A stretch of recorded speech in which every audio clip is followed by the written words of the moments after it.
Manipur అల్లర్లకు BJP కారణమా? మనం అసలు చూద్దాం.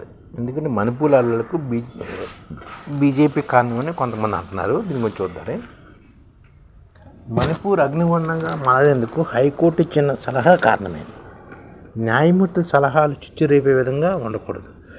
వాటి పర్యవేక్షణ కూడా గమనంలో ఉంచుకోవాలన్నమాట. రాష్ట్ర జనాభాలో 50% ఉన్న మైతీలు సామాజిక తరగతి చెందిన వారు తమ షెడ్యూల్ కులాల జాబితా చేర్చాలని చాలా కాలం నుంచి డిమాండ్ చేస్తున్నారు. అది వీలవుతుందో కాదో, చట్టబద్ధమో కాదో స్పష్టం చేయవలసింది కోర్టు. వారి కోరికను పరిశీలించాలని ఏప్రిల్ 20న రాష్ట్ర ప్రభుత్వం సలహా ఇచ్చినట్లు వార్తలు వచ్చాయి. దాని కనుక అమలు జరిపితే గిరిజనులు ఉన్న కుకీలు, నాగాలు తమ భూములు కోల్పోతారని భయపడ్డారు. అక్కడ బీజేపీ ప్రభుత్వం వారి అనుమానాలను తీర్చేందుకు పూనుకోలేదు. ఏప్రిల్ 28న సీఎం బీరేన్ సింగ్ చరుచందూర్పూర్ అనే చోట ఒక జిమ్ను ప్రారంభించేందుకు రానుండగా ముందు రోజు నిరసనకారులు దాన్ని తగలబెట్టారు. గిరిజనేతర ప్రాంతాలన్నింటినీ కనిపిస్తే కాల్చివేత ప్రకటించి ప్రభుత్వం మరింత రెచ్చగొట్టింది. గిరిజన విద్యార్థి సంఘం మే 3వ తేదీన చురుచందాపూర్లో గిరిజన సంఘీయ ప్రదర్శన పిలుపునిచ్చింది. ఆ సందర్భంగా హింసాకాండ చెలరేగింది. గిరిజనేతర ప్రాంతాల్లో గిరిజనుల మీద చర్చిల మీద దాడులు జరిపారు. అప్పటి నుంచి రాష్ట్రం అగ్నిగుండంగా మారిందనమాట. మణిపూర్లో భూ సంస్కరణ చట్టం ప్రకారం గిరిజనులు నివసించే కొండ ప్రాంతాల్లో గిరిజనేతర శ్రీనివాసం ఏర్పాటు చేసుకునేందుకు భూములు కొనేందుకు వీల్లేదు. గిరిజనేతలు ఇంపాల్లో ఈ ప్రాంతానికి పరిమితం కావాలి. అక్కడ రాష్ట్రంలో భూమిలో 10% ఉంది గిరిజనులు. ఎక్కడైనా శ్రీనివాసం ఏర్పాటు చేసుకుని వచ్చారు. గిరిజనేతల్లో ఎక్కువ మంది హిందువులు, గిరిజనులంతా క్రైస్తవులు.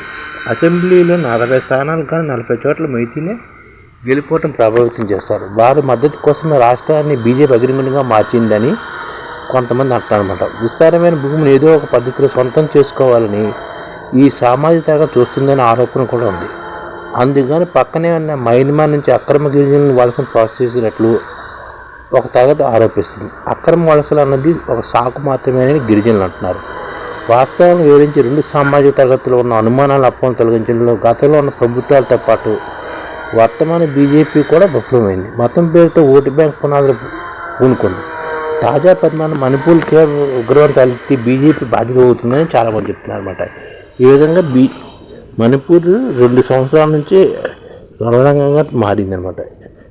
దీని కారణం బీజేపీ అని కొంతమంది అంటున్నారు. మణిపూర్లకి కాదు, అక్కడ ఉన్న సామాజిక దీని గురించి ఆల్రెడీ మనం చరిత్ర మీద ఒక వీడియో చేసాం. దాని ద్వారా దాని కంటిన్యూటీ అనమాట. ఇది